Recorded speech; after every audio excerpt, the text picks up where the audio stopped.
Hey everyone, super excited for this chat today with Aorto, who are reinventing the cloud desktop space. Anthony, how are you? I'm doing great. Thank you, Evan. How are you doing?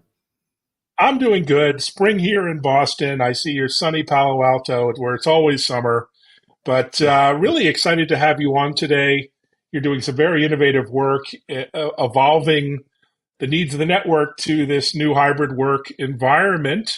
And I have lots of questions on that. Before then, maybe introduce yourself, a little bit about your entrepreneurial journey and your current mission at Aporta.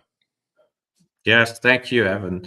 So about 10 years ago, as you mentioned, we were started in Palo Alto, and we started talking to local universities like Stanford. UCLA is not exactly local, but anyway, we started talking to universities to understand their needs when it comes to virtualization. And they told us that though there were virtualization solutions out there, obviously there are some big names in the space, none of them were focused on the specific needs of higher education. Hmm. So we decided that that was an interesting challenge. So we started writing code, and we must have been lucky or smart.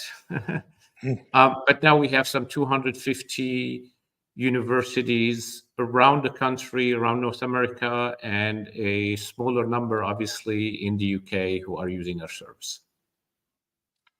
Oh, that's a fantastic accomplishment. What was it about their environment that was so differentiated or unique that legacy or current solutions weren't able to meet that need? That's a really good question. So the whole thing about virtual desktop is about privacy. The reason customers, embrace environments like Citrix and VMware is to enable a very private use of data. But Mm. in higher education, the use case was very different. It was not so much about privacy as much as it was about enabling students to remotely access the applications that they needed. In the sense that in a traditional computer lab environment, you have to have the students, to take the example of UCLA, drive to the campus, which, as you know, happens to be in a very busy part of town, find a parking spot, find an empty seat in the computer lab, use the application, drive home. And maybe that made sense in the 20th century, but in the 21st century, it didn't make a lot of sense. In the 21st century, students should be able to, any device they may have, even a totally underpowered device, maybe even a Chromebook, if that's what they got when they were in high school, point a browser to, a portal, through that browser, access the applications they need, even 3D applications like AutoCAD or SolidWorks or Adobe, and go about their business. Well, it's a pretty simple but compelling proposition there. I guess the flip side of the coin there is cybersecurity. How did you address some of the concerns those institutions had? What's your philosophy there as these organizations are particularly juicy targets for all kinds of security breaches? What are you doing there? Yeah, so funny you mentioned that. Education tends to be a very prime target for bad actors Mm. everywhere. Um, Maybe they feel that the threshold of cybersecurity in education is lower. But what we've done there is that we deliver the virtual desktops always in the browser. And Mm. because we deliver it in the browser, whereas traditional solutions require that you install a client, and anytime you install a client, I have a friend, for instance, he is a partner at a law firm. And the entire law firm of, I don't know, 5,000 employees is under very strict instructions that even though they use virtualization, they are not able to plug a USB stick in the laptop because there has been Right. instances where the malware travels from the USB stick to the client, that's running on the on the physical desktop to the server, and now you have some malware on the server. Because we run in the browser and only in the browser provides a much more isolated environment from the operating system. And therefore, from a security perspective, the universities don't have to worry anymore about what do students have on their physical desktops? Because we all know students are students, and any malware that can be found out there, you will find it on students' desktops. Sadly, so true. The other part of your value proposition is clearly total cost of ownership. You talk about the incredible savings that you offer. How do you do that? What does the environment look like, and how do you quantify that exactly with clients? Another really good question. So, in a traditional environment, you would have to buy hardware to support the maximum number of users that you could have throughout the year. In a university, that happens maybe 2-3 times a year, right? At the end of the first semester, at the end of the second semester, maybe, at the end of the third semester. You have huge spikes. And now if you buy the hardware to support those huge spikes, you have oversized hardware that's Mm, very underutilized the rest of the year. Because we're cloud native, we add capacity on the fly when there's need for more capacity. We remove that capacity when it's not needed.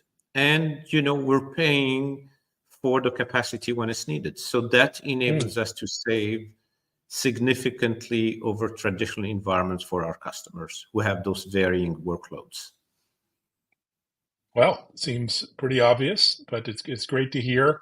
So as you know better than I, the cloud desktop market has been around for quite a long time. It's sort of been a long time coming. I think we were, Oracle at the same time that Larry was talking about cloud desktops many, many years ago. But the market has arrived. But there are still hurdles to overcome. What typically do you see as the challenges, the roadblocks, barriers to cloud desktop deployment? So, in my view, the two biggest impediments are the user experience and the cost. In the sense that if you take a user and tell them, we're going to replace your physical desktop with a cloud desktop, depending on their location and depending on the network that they're using, there may be latency in the sense that when they move the mouse, that Mm, may not, there may be like, I don't know, 10 milliseconds, so 20 milliseconds, 30 milliseconds. And at a certain threshold, typically around 50 milliseconds, the user experience deteriorates. So users do not like that. So that's number one.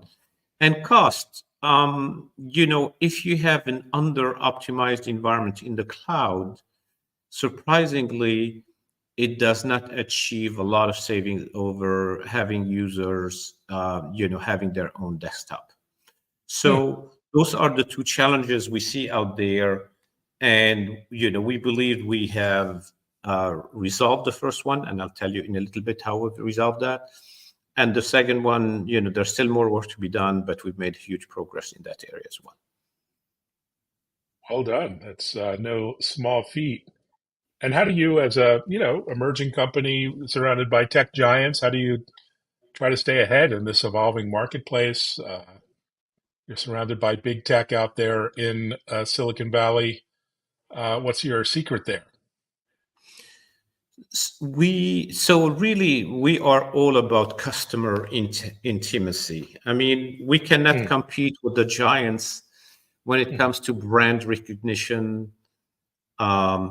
But if when we identify a customer segment, a segment of the market, we can very quickly turn around and deliver unique capabilities to that segment of the market.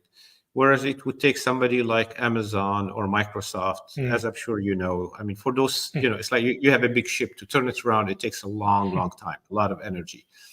For us, we turn on a dime. We deliver the functionality that those customers need. They greatly appreciate it. We deliver great service. So it's all about customer intimacy. Well, you make it sound so easy. If only it were behind the scenes. I'm sure there's a little more to it than that, but it's exciting. I mean, directionally, you're clearly headed in the direction the industry is following. But what are some of the trends, opportunities that you're going to be riding over the next couple years in terms of the roadmap and the business? So during COVID, as you can imagine, we got a huge boost Mm. thanks to COVID. I'm sorry to put it in those terms, but as you can imagine, most Sadly, it's universities, the reality. Yeah. yeah, most workplaces needed remote access to applications, to software. So obviously, that we rode that wave, and now there's a lot of turmoil in the marketplace. I mean, I'm Mm. sure some of your listeners are reading about what's happening with VMware being acquired by Broadcom. We're hearing about customers who are seeing their bills increase, threefold, fivefold, tenfold. Citrix was acquired by a private equity company. And again, this morning I was reading the register and they mentioned there's a twofold price increase. Irrespective, there's a lot of turmoil there. Anytime you have a private equity that's running a company, they look at everything through the lens of a spreadsheet. And, that can result in some dysfunctional decisions. So that's creating very significant opportunities for us.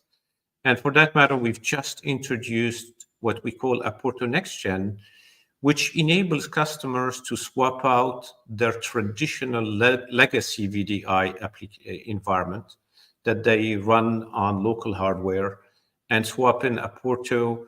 And what's unique is that we're offering it at the cost of the tech support that they were paying last year.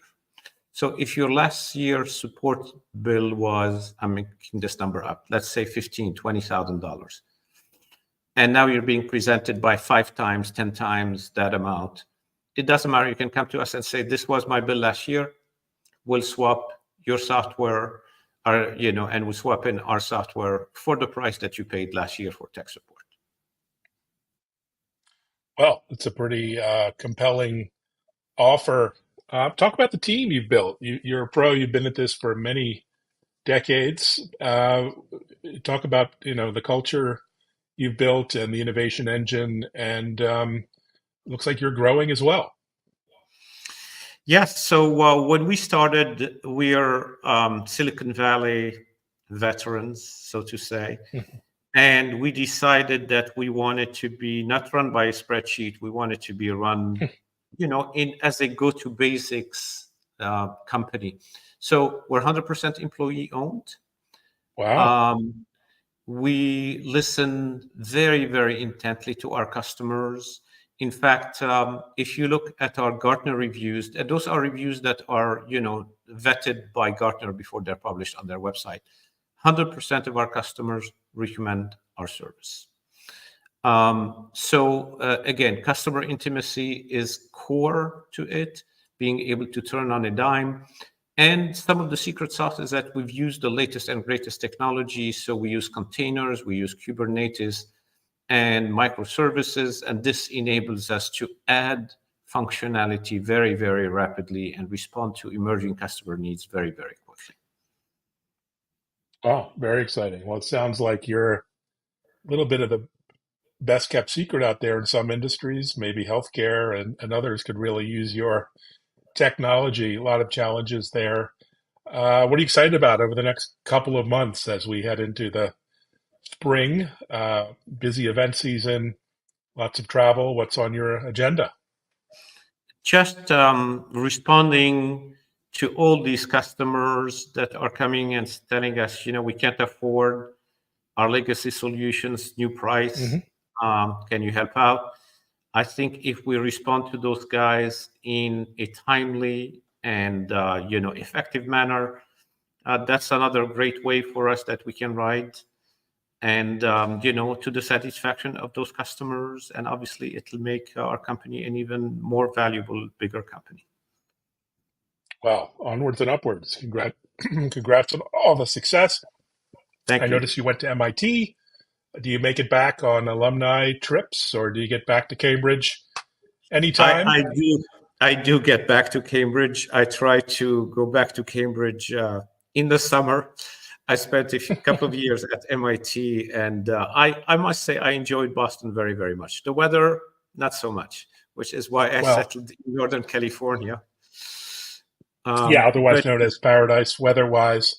But yeah, maybe I'll catch you on one of your next trips over to Massachusetts, and we'll which grab a part of beer on. Massachusetts are you in? I'm on the North Shore, but we'll grab a beer in Kendall Square. So Sounds good. congratulations on all the success and continued success. Take care, Anthony. Thank you, Evan. Bye bye. And thanks for watching, everyone.